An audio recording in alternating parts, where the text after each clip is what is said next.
You know what, Helvation, because you Helvation to me, you one of my day ones. Since you one of my day ones, I'll give you the scoop on the Weedlow story. Only you. Nobody else can watch the video. You guys just scroll past. No, I'm just kidding. You guys are going to want to hear this. So let's talk about what happens in issue 1 of Weedlow.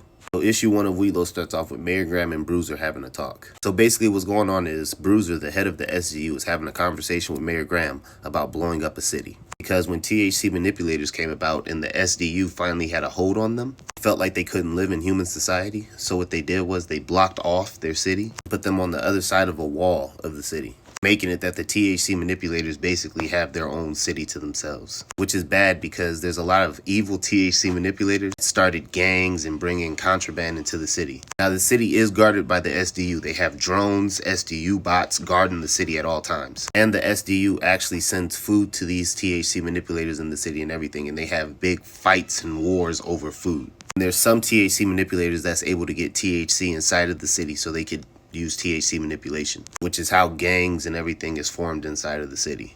Now, Weedlow is more of a pacifist. He doesn't want to fight. He just wants to smoke and be left alone. So when the city got blocked off, he sneaked into the other side of the city where the THC manipulators are and hides out inside of a warehouse. Now, while Bruiser is talking to Mayor Graham about blowing up the side of the city, he's not for that. Mayor Graham is like, you're crazy. He's like, not every single THC manipulator that's over there is a bad THC manipulator. There's families, there's kids. Oh yeah, and a lot of people believe that Weedlow is the cause of the THC virus getting out and turning everybody into THC manipulators. Because when the SDU does catch THC manipulators and they question them, they don't know how they got their powers. What it really is GG sent a synthetic type of THC out to people that smoke, and so they were smoking what turns them into a THC manipulator. So after that conversation with Mayor Graham and Bruiser, it goes straight into the city where you see Weedlow inside of his warehouse. He's just chilling, smoking. These 3 THC manipulators go into the warehouse. They're trying to hide from these THC manipulators that are thugs that are chasing them. All the THC manipulators think that this warehouse is haunted. And the reason for this is when people try to go into the warehouse, Weedlow starts making a bunch of noises, breaking things and stuff like that. So people would think that it's haunted, so they would leave him alone. When these kids go into the warehouse and they're being chased by these other THC manipulators, Weedlow is in there and he sees the whole thing. So the thug THC manipulators go inside of the warehouse and they find the kids. And these kids was caught stealing food from the top boss in the city, and his name is Granddaddy Perp. So these THC manipulators start pulling out knives, guns, and everything. And what it is these THC manipulators, it's not that they can't THC manipulate, but they're not good at it because their THC flow doesn't go up to 25. So they're just like regular THC henchmen. Weedlow sees him getting ready to go after the kids, and he instantly drops down and goes in front of the thugs. Everybody's mind blown because to THC manipulators, Weedlow is a myth, like he's a legend. He tells them like, hey man, can you guys quiet down? Like I kind of don't want anybody to come into this warehouse. If you guys start shooting and making all this noise, then it's a wrap. When this is all happening, a SDU drone goes by the warehouse and sees Weedlow, spots him like straight on.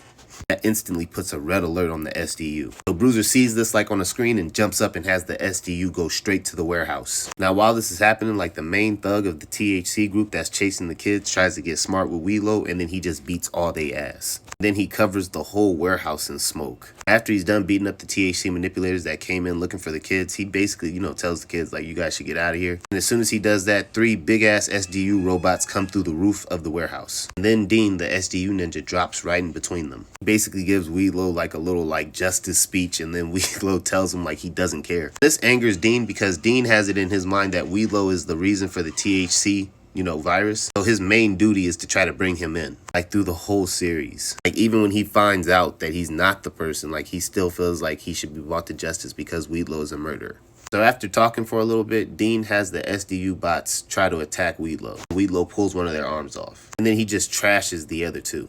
And after he beats the SDU bots, Dean is standing there because he's impressed with how fast he goes. So the SDU ninja suit runs off of the S serum, and when Dean presses something on his mask, it injects it into his neck. It gives him the S serum, making him super fast, super strong. Durability is outrageous, and he has really good hand-to-hand combat, and he has a S katana, which can cut through THC. So Dean pulls out his katana and gets into like a little fighting stance in front of Weedlow. And Weedlow starts laughing and then blows out smoke and makes a weapon out of his smoke. And Dean had never seen a THC manipulator do that. So then he knows Weedlow is the real deal. So Weedlow and Dean start fighting, and they're actually neck to neck, but Weedlow gets the better half of Dean. And before Weedlow can slice Dean up, Dean presses a button, and the SDU bots blow up the warehouse, making Weedlow and Dean fly into the city. When the issue ends with Gigi sitting at a table with the rest of the Project 420 members, you'll see the tables with the members, then you'll see Gigi smiling. So that's what happens on the first issue of Weedlow. If you guys want to hear about the other issues, blow this video up.